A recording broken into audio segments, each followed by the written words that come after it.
Immigration authorities in Canada vow action on fraudulent activities as Filipinos there fall victim to an alleged scam by a recruitment agency. Rowena Papasin reports.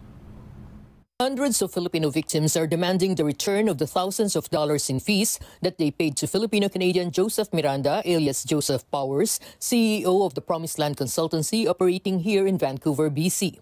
Among those promised jobs in Canada by TPLC are Marivic Sumawang Pingaron, a caregiver in Tel Aviv, and Marilyn Fernandez Rabadon, the head teacher of a public high school in Pangasinan. Both were recruited by TPLC agents, people they know and trust. They were convinced to get the services of the Promised Land Consultancy to secure job offers in Canada. Una pong binigay ko, August 15 po yata yun or 18, is 100,000 muna. So sabi ko, to follow na lang yung 50,000 kasi ang first payment po is 4,000 Canadian dollar. Sa peso po, bumapatakbo siya ng 150,000. And then to follow po is September 10 po, nung nakumpleto ko siya. Nagbigay po ako ng 150,000 pesos. Nakita ko kasi dun sa contract na 5 months at wala kang job offer, pwede ko na ma-refund yung pera.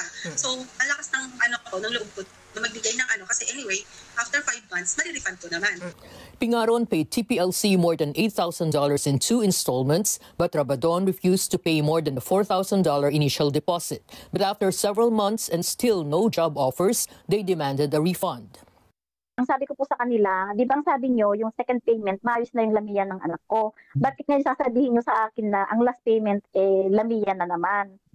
Nanghingi na pati kayo sa akin ng down payment po para sa working visa ng anak ko. Bakit ngayon lamian na naman yung sinasabi ninyo? Wala po ni piso. Rosana Solita, an immigration consultant in Canada, was a former employee of TPLC. She said she was surprised that they immediately hired her right after she applied for a job there in March 2024. She started seeing red flags when most of the applicants kept asking when they would receive their job offers. Solita added that applicants were asked to sign a contract that included a breakdown of fees and immigration services. The ex-employee says there's no need for this at this point since the agency should only require a resume to see if the applicant is a fit for the job opening. Another victim, alias Ken, said he does not want his family in the Philippines to worry. Ken said Miranda convinced him to come to Canada as a tourist and work at TPLC while waiting for his papers. While there, Ken met 14 other Filipino tourists who were also employed by TPLC. He said a huge chunk of their salary went back to TPLC as payment for their retainer fees. He also met Solita while at TPLC, and when she explained to them that it is illegal for tourists to work in Canada, they decided to resign.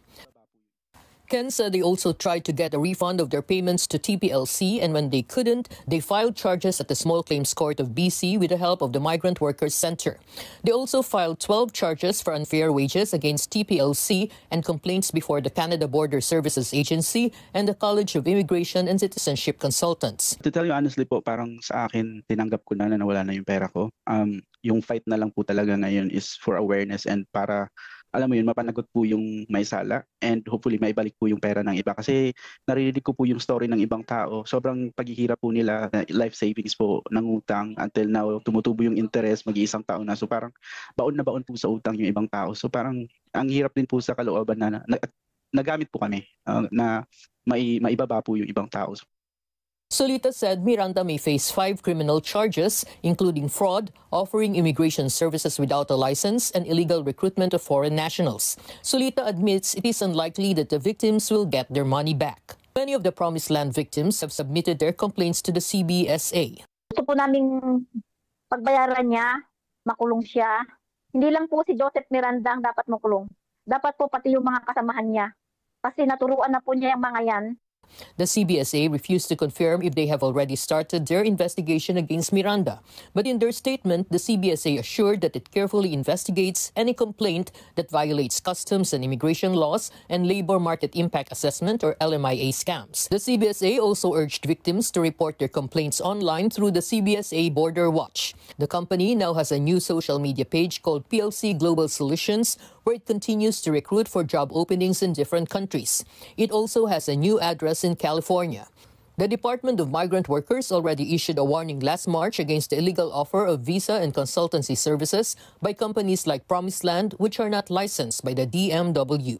Rowena Papasin, ABS-CBN News, Vancouver.